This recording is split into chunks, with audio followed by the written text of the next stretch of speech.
The Addiction Podcast, Point of No Return, sponsored by Narconon Ojai.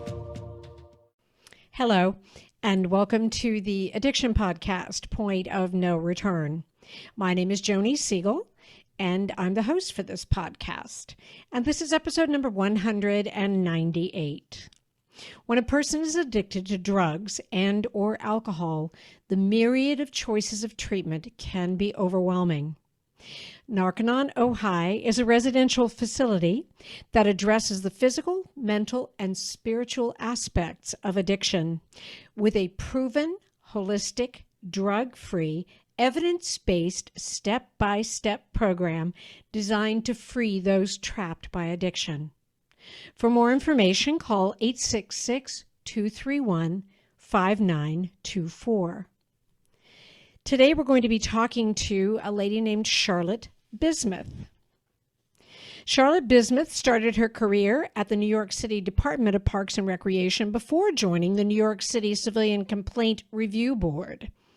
Having discovered a love for the law, Charlotte attended Columbia Law School where she got her law degree and joined Debevoise and Plimpton as a litigation associate before returning to public service. She joined the New York County District Attorney's Office in 2008 as an appellate attorney. In 2010, she transferred into the Office of the Special Narcotics Prosecutor, which prosecutes felony narcotics crimes within the city's 5 boroughs. She then helped prosecute a pill pusher named Dr. Lee, and her book, Bad Medicine, Catching New York's Deadliest Pill Pusher, was just published and is available on Amazon. She lives in New York City with her husband and her children. A percentage of the proceeds from the book, Bad Medicine, will be donated to the Fed Up Coalition. Let's talk to Charlotte Bismuth. Charlotte Bismuth, am I saying your name correctly? You are. Thank you. Awesome. Well, thank you so much for telling your story today on the podcast. Yours is different than any other story, and I cannot wait to share it with our audience. I know they are going to be very interested. Thank you very much for having me. Absolutely. So when I typically start these interviews, I'm talking to someone who's a recovered addict, and so I ask, how did they get started with drugs? But that doesn't apply to you. So I think what I would want to know from you is, how did you get started with the law? I grew up in France. So coming to the US, I think, especially as a teenager, I discovered, the culture of sort of drinking and recreational drugs that was very different and sort of foreign to me. And I think I was always very affected by the stories of people who were getting hurt. And that's why I wanted to be a prosecutor. So interesting. So you became a lawyer and you were in private practice for a bit. So tell us how your career then progressed from there. Sure. I actually applied to the DA's office coming out of law school, and they did not accept me at the time, which was heartbreaking, but that's life. So I went into private practice, and I actually worked for Debevoise and Plimpton, which I later learned had been representing a part of the Sackler family. So that has turned out to be a very interesting twist. I never worked on that case, obviously, but I was there for 4 years, and I learned a lot there that I have since applied, not just to the Dr. Lee case, but that I'm applying now to the Purdue bankruptcy and fighting for accountability with the Sacklers. So I feel like I'm putting my education to good use. Wow. So you were working for a firm that was defending the Sacklers, or at least an aspect of their family? That is what I learned when I was at the DA's office, and actually, when I was writing the book, I realized that one of the partners of my firm had been the attorney for a part of the Sackler family. And that was something that was, very, very hard, obviously, to accept, because the law firms really bill themselves as having, very solid ethical practices, and they say that they will say no to clients, and it was a powerful disillusionment to realize that they can do all the pro bono work that they want to, but if they're out there defending the interests of people who are really escaping accountability, who should be held to a reckoning, I mean, that's just, it's not something that I think is appropriate I can live with. Right. I definitely agree with you. And I can see how that would not be comfortable, not for someone who obviously is of a frame of mind that you are. So how did the whole thing with Dr. Lee, how did that come about? Where were you working then, and how did that come about? So after a few years at the DA's office in the appellate division where I defended convictions, I asked for a transfer to special narcotics. And I always felt, I felt sort of very protective of New York City neighborhoods. And I felt strongly about, people being harmed. And at the time, I think, I had a conception of the work in narcotics that was very different than what I do now. So I got there, and as it turned out, the work that really corresponded to my background and my skill set and also my passion was to pursue those who had the education and privilege to take advantage of the system. So the Dr. Lee case started with a tip. And it started with a tip that there was a doctor in Queens who was selling prescriptions to kids who didn't need them. And at first, it raised a lot of questions because doctors write prescriptions. That's what they do. It was a stretch sort of from the beginning to imagine that could be a crime. So the first question was really, well, why are they coming to us? But then I thought, as I started looking into it and learning a bit more about his so-called practice, how despicable is it that a man who has, an excellent medical education, he actually had another full-time job, he made quite a bit of money, his patients trusted him, their families trusted him, the DEA trusted him, he had a license, the Professional Oversight Board had let him, retain his license despite a number of complaints. How could he betray the entire community that was relying on him? And he really did. He charged according to the pill. He charged according to the number of prescriptions.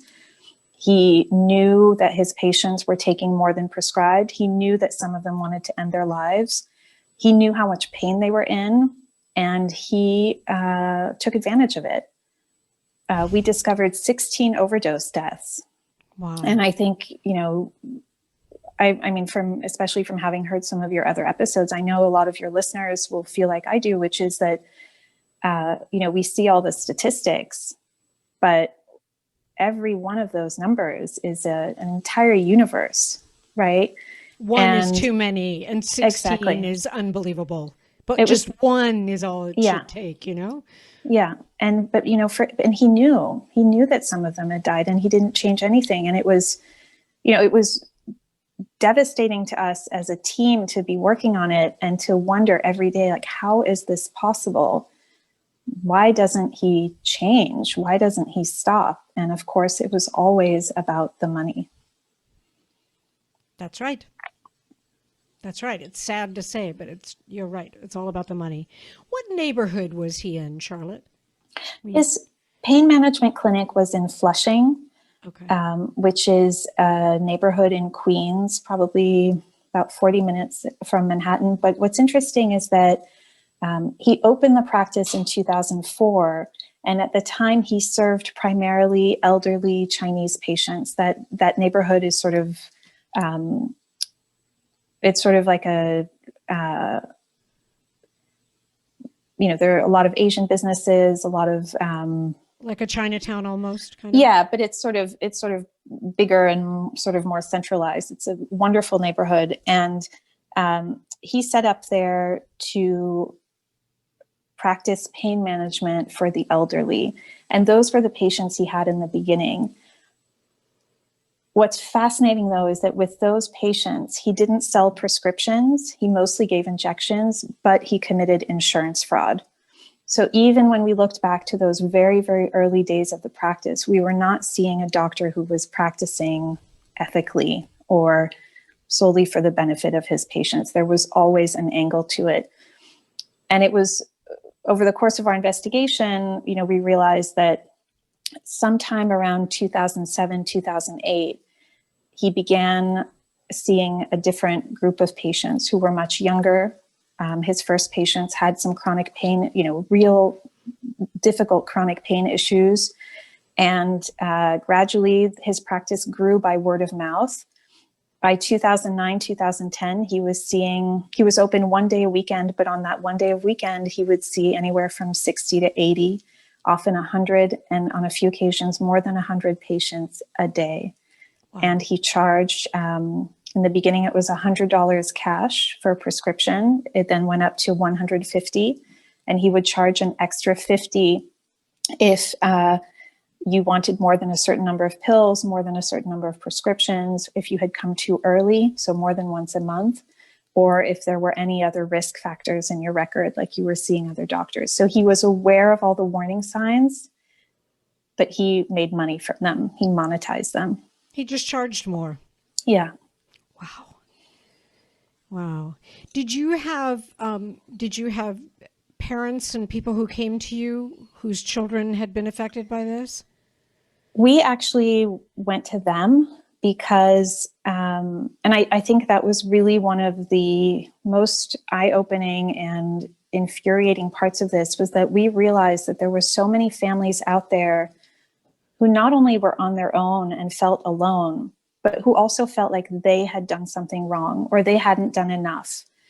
And that if only they had done this or called this person or spent more money or, had tough love or so many ifs, that something different would have happened. And what they didn't know is that it wasn't up to them, that there was a bigger force out there driven by greed who, had sort of set the course. So the way it worked was that as a prosecutor, I don't do the field investigation. I did whatever investigations I could from my office. So I did a lot of background research. I reviewed prescription records. I sent subpoenas. I tried to figure out how we could set up an overdose alert system because I wanted to know if any of his patients ended up, at the medical examiner's office. I wanted to know as soon as it happened. And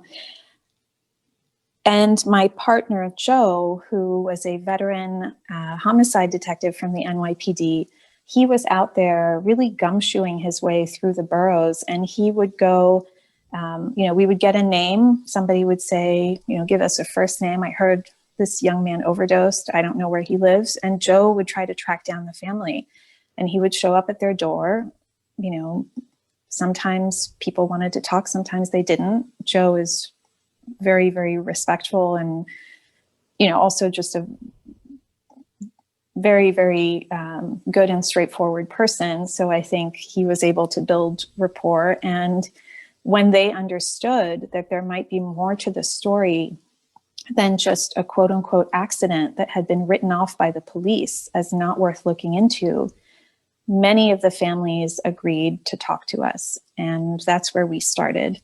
And we also found many of Dr. Lee's patients. And I think the journey there for all of us was that I worked at the Office of the Special Narcotics Prosecutor, and Joe is a police officer. And a lot of Dr. Lee's patients, may have been suspicious of our intentions or may have had reasons to have difficulty trusting us. We understood that. We also had to be very upfront with them that what we were asking them to do was not easy. It would mean, testifying. It would mean testifying truthfully about everything. And we were, we were proud to be working with them to take down somebody who we felt was really betraying the system and profiting from the suffering of others.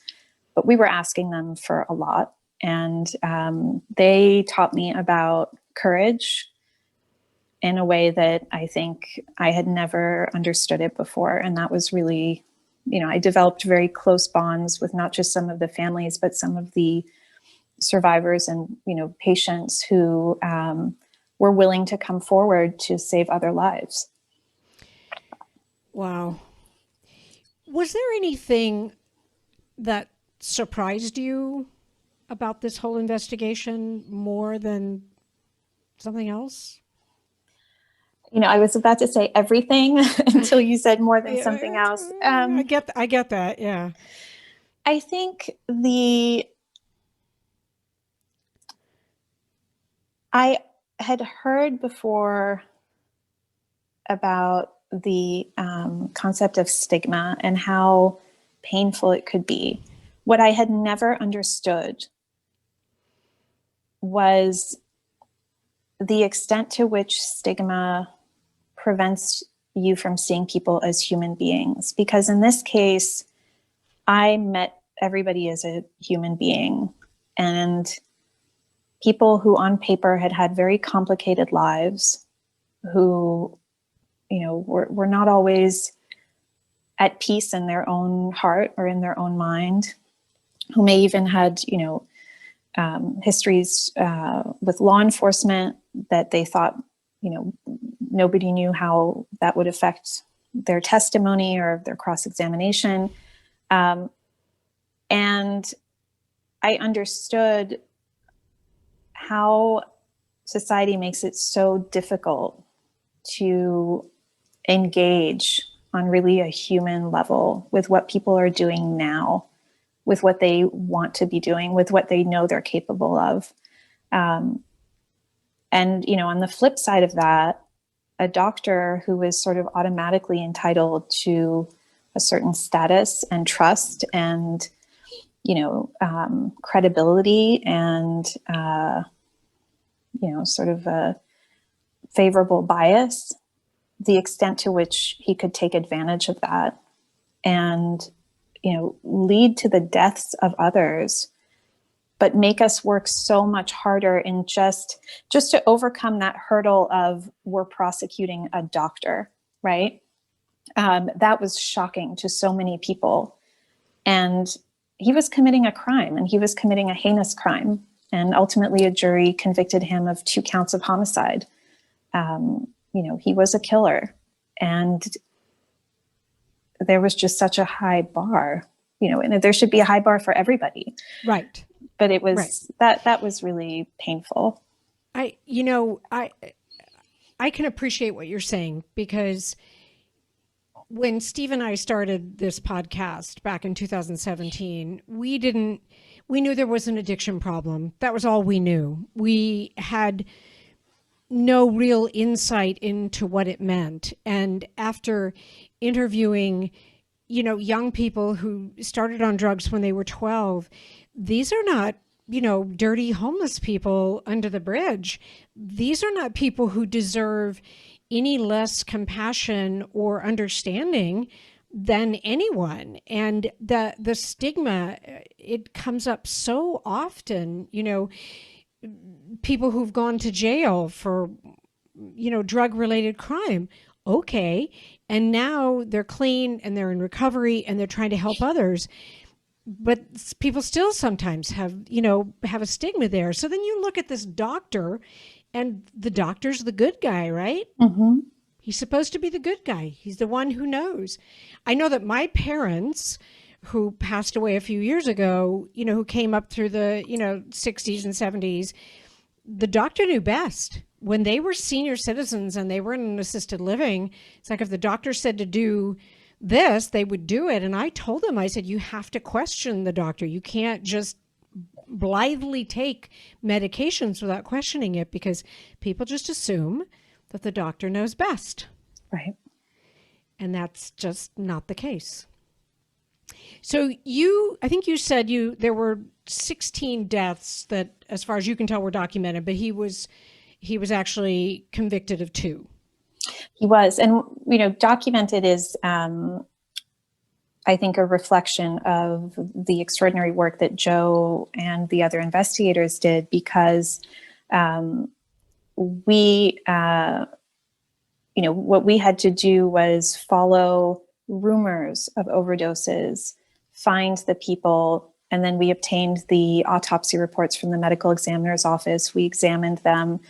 We tried to determine, which substances were involved, but also how long ago they had last seen Dr. Lee. So we connected 16 of his patients, 16 of his deceased patients to him. And then we went through a filtering process. And it was hard because, in all the cases, we knew that he had been a link in the chain, and in some cases an essential link. But under the law in New York State, we had to prove, we had to meet a very high burden for reckless manslaughter, which was that he was aware of a substantial risk and he consciously disregarded it.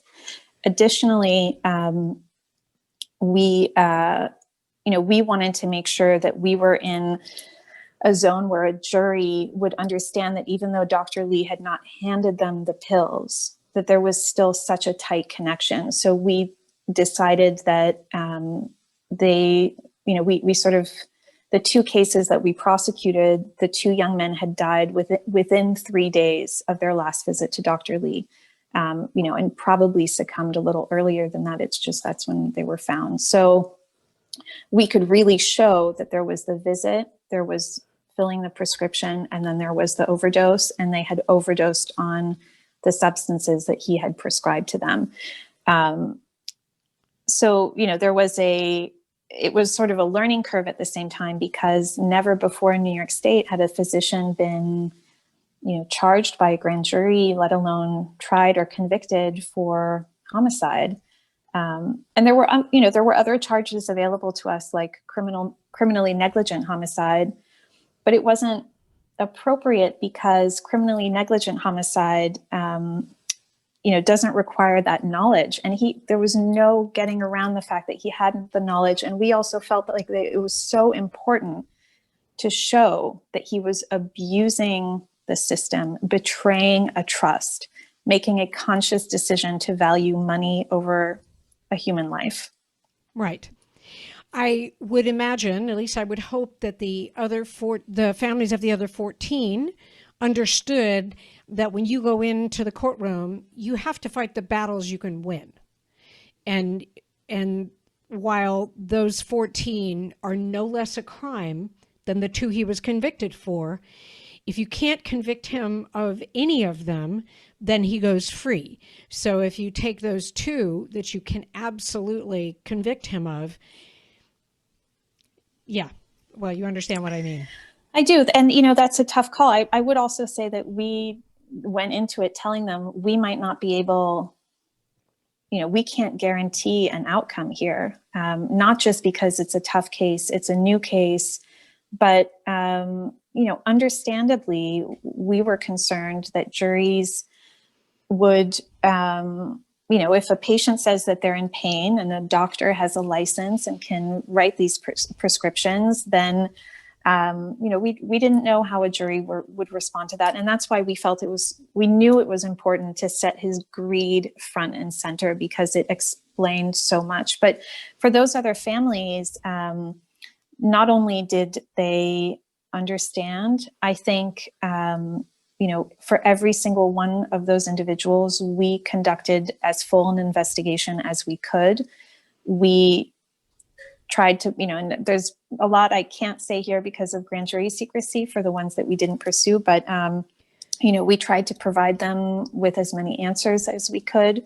We explained our reasoning, we met with them. And in a couple of those cases, even though we couldn't charge homicide, we brought other charges. So we brought charges of illegal sales of prescriptions or reckless endangerment. And in fact, for 3 patients, we charged Dr. Lee with reckless endangerment in the first degree, which is one of those New York State crimes that is incredibly, incredibly hard to prove, because you have to prove a depraved indifference to human life. And there are very, very few cases that have met the standard set by the courts. But here, in 3 instances, we could show that Dr. Lee knew that his patients were really in extreme conditions and that he was the tipping point between them surviving or not surviving. And he took, as always, the path of profit. And the jury convicted him of all 3 of those counts. So we really, what we did was that we tried with the investigation and the charges that we proposed, we tried to capture all of his conduct, from the insurance fraud to the false documents, to the reckless endangerment, to the sales, to the homicides, because we wanted to show that the extent, first of all, we wanted to show the extent of the corruption. We wanted him to know that he would be prosecuted to the full extent of the law. We thought it was important to send that message to any doctors out there who might be tempted. And we felt like, the victims deserved justice. They deserved to know that, each one of those prescriptions harmed someone. It wasn't just if they died. I know that, I heard so many family members tell me, I could tell when, my father or my brother or my son had taken the pills, because I could see their eyes changing. I could see their complexion changing, the way that they spoke. We saw, one young woman actually made a videotape of her brother one night because she wanted him to see what she was seeing, and she wanted to show him how worried she was about him. And so she recorded him as he was eating a pizza, and he had recently taken his pills. And we saw that video, and it was devastating because you could see, I could see the brother that she had described, but it was as though he was in slow motion and, burdened down and in pain.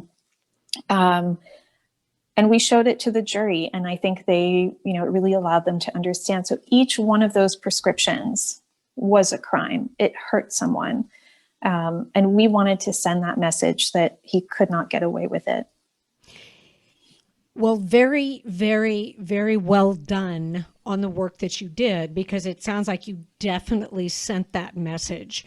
And we need one of you in every state, in every major city, doing the same thing. But hopefully there are other attorneys who are learning from you. So what happened to him?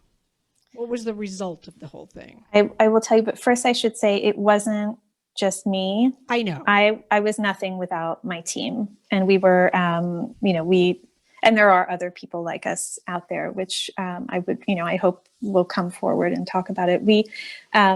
So Dr. Lee was convicted. That moment when we heard the verdict was one of those moments I'll never forget.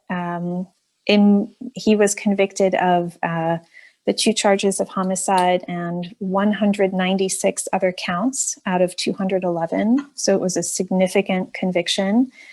And ultimately, the judge sentenced him to a term of from 10 to 20 years in a New York State prison. So he becomes eligible for parole in 2024, which is coming around quite soon. And I think he was sentenced in 2014, so the longest he would serve is another 10. Okay. Not long enough. I know, but that's part of the reason why I think the Purdue fight right now is so important, because Dr. Lee and other physicians and other, people are sitting in prison for what they did, which was a crime, but those who launched this epidemic are not. Yep. And that would bring us to the next chapter of your life. You are listening to the Addiction Podcast, Point of No Return. For more information on the podcast, or to reach out if you have a story you would like to share with us, go to our Facebook page by the same name, or you can email us at theaddictionpodcast@yahoo.com, or go to our website, theaddictionpodcast.com, or call us at 727-314-0000. 7080. And please remember to subscribe to our podcast wherever you listen to podcasts and give us a 5-star review. For more information on our sponsor, Narconon Ojai, visit their website at narcononojai.org. That's NARCONONOJAI.org. Or call 1-866-231-5924. That's 1-866-231-5924. Sometimes, the hardest thing about getting someone into recovery is getting them to agree to treatment. Bobby Newman, a certified drug counselor with 30 years experience and an over 85% success rate as an interventionist, has created a series of 12 videos that you can use right now to learn every step to get your loved one to agree to treatment. Call 1-833-918-0008 today and say the word podcast to get a 10% discount. Or go to newmaninterventions.com and type in the word podcast for a 10% discount. This service comes with a free 1-hour consultation with Bobby. So tell us what you're doing now. So as I was writing the book, I really wanted to make the story, I really wanted to make it a productive effort. I didn't want just to tell a story. I wanted to put it to work. So I started reaching out to a group called Fed Up, which is a coalition of parent groups from across the country. Many parents who've lost their kids to overdoses, and they're really laser focused on lobbying the federal government, and they're amazing. So a portion of my proceeds will go to Fed Up from the sale of the book. And I realized as I was speaking to Fed Up, and also I was introduced to Nan Golden and her group Sackler Pain, that there were a lot of activists out there who knew so much about the epidemic, but when it came to the bankruptcy, there was too much jargon. Procedurally, it was so complicated that they just said, you know what, we know it's important, but we're not really sure what's going on. And the one thing that I felt that I could do as an attorney or former attorney is to translate from legalese into English. So I started just by, I would make these little drawings to sort of explain what's a state attorney general versus a local prosecutor versus the DOJ, and who's bringing the lawsuits, and what's the case in Ohio versus what's the bankruptcy.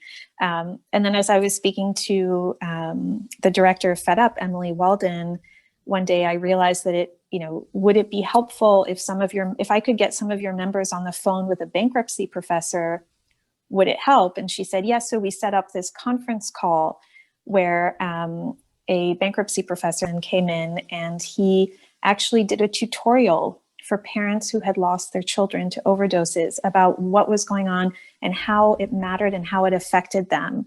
And it was incredibly powerful because, information, it was so important for them to understand, what the bankruptcy court could and couldn't do, that they could file a claim. Most of them, either hadn't heard about the claims process or they didn't trust Purdue with that information. So explaining that. And then progressively, I started working more on, deciphering the bankruptcy for sort of a wider group of people, writing letters myself to the bankruptcy court. And now I continue to work very closely with Nan's group and with Emily Walden and others. And we're really trying to bring attention to the utter failure of accountability for the Sacklers and Purdue. I know there was a big DOJ settlement. A lot of people felt that was a victory. I do not. I think it was a slap on the wrist. And we're really pushing as hard as we can in every venue that we can so that they are thoroughly investigated, that their decisions and crimes are, made public, that the American people understand, that we make sure this never happens again, and that they are held accountable. And that should mean criminal prosecution. Absolutely. And for the Sacklers, not just for Purdue. Oh, yeah. Oh, I mean, absolutely. this is their company, and they can't claim arm's length on this one. They just can't. I mean, they can claim it, but they're responsible. Yeah. And it's not borne out by the documents. We've seen documents lately that show that the Sacklers, could override executive decisions, controlled the company's direction, increased sales at a time when deaths were spiking. It all came from them. Wonder how they sleep at night, don't you? Yeah. Okay. So if someone wanted to get involved, or if there's someone who maybe has more information on their family or their kids, or what would they do? How do they contact you? Where should they go? So I started actually blogging about the bankruptcy on my website, which is charlottebismuth.com. And what I'm doing is I'm posting some of the key documents, but with notes written on them to explain sort of, what it means in very practical, straightforward terms. And I also actually made a couple of cartoons. They are animations. I saw them. Okay, they're satirical, but I think in more of a visual way, and I have met a lot of others who do too. So I'm just really trying to explain sort of what's going on, what are the issues being decided, and otherwise we Fed Up is, really leading the work there. So I think they're a wonderful resource for anyone who wants to get involved, and more importantly for families who have lost someone or, are afraid of losing someone. Everyone at Fed Up is ready to talk and to help and to lend a hand, and they are present all over the country. So I would really urge any of your listeners to reach out to them or look them up. And it's, I know it's the Fed Up Coalition. I don't think it's just fedup.com, is it? Right. It's Fed Up Rally, I think, is their website. Okay. Yes, I think you're right. Fed Up Rally. So you're not an attorney anymore. So I'm just trying to clarify. So the hat, if you will, that you're wearing is one of research to educate on this whole thing? Yeah. And I think, becoming an activist, which for a prosecutor, someone who always, needed to stay sort of, more sort of impartial or dedicated to a greater cause of justice, I'm definitely absolutely taking a side, and I am going to do everything that I can to spread the word. Obviously writing the book, I think, was sort of a revelation in the power of writing. I've been writing my whole life, and as an attorney, I've written a lot, but I really believe that telling stories and telling each other's stories is a really important way to connect and to find comfort. So hopefully I'll be able to do more writing. Well, I hope so too. And the fact that you told your story today on the podcast is huge. We agree with you. Stories are what resonate with other people. And I figure if someone listens to the podcast and listens to your story and just happens to know of a doctor who's doing the same thing, hopefully they'll take action. Or a parent who is aware of a doctor who's doing that, they can reach out to attorneys. If there is anyone, normally I say this off the podcast, but I'm going to say it to you now anyway. If there's anyone you know of that's involved in Fed Up or any of the groups you've been in contact with that would like to tell their story on our podcast, we are always willing to have people talk to us on the podcast. Absolutely. Because it's going to take the whole country to solve this pandemic. You and I can't do it. My husband and I can't do it. It's going to take all of us doing everything we can. And, this is the other thing. People ask me, they say, why did you do the podcast? Do you have a child who's addicted? No, I don't. I don't have anybody in my family that's addicted. But it doesn't matter, because as long as this addiction pandemic exists, it affects me. It affects you. It affects everyone I know. And any other viewpoint on it is sticking your head in the sand and thinking that it will go away. And it won't unless we all work on it. And I will get off my soapbox now. And I will thank you once again. If you just wanted to leave us with a final message, what would it be? As you were speaking, I was thinking, if we can think of other people's children as our own, I think it makes the call to action urgent, even though we may not have been directly affected, and we are lucky for that. But thank you so much. And I'm very appreciative of your podcast and the courage of people who tell their story and have, gone through very, very difficult journeys. So thank you. Thank you. I hope you enjoyed the interview today. I tend to get very passionate about things like the Sackler family getting away with murder. They are 100% responsible for Purdue Pharma and everything Purdue Pharma has done. There are documents that show that they knew exactly what was going on. And so I get very passionate about that. I think Charlotte's tenacity in pursuing Dr. Lee and getting him convicted is amazing. And the fact that she's now an activist and really helping to shed light on what's happening with Purdue and the Sacklers, I think is huge. I hope you enjoyed it as much as I did. We might have some more interviews along that line. And don't forget, if you need to reach out, you can find out more information about Charlotte at charlottebismuth.com. And don't forget to get her book. We'll talk again next week. You have been listening to the Addiction Podcast, Point of No Return, sponsored by Narconon Ojai. For more information on Narconon Ojai, call 866-231-5924 or visit www.narcononojai.org. Narconon is a non-12-step rehabilitation program based on the works of L. Ron Hubbard.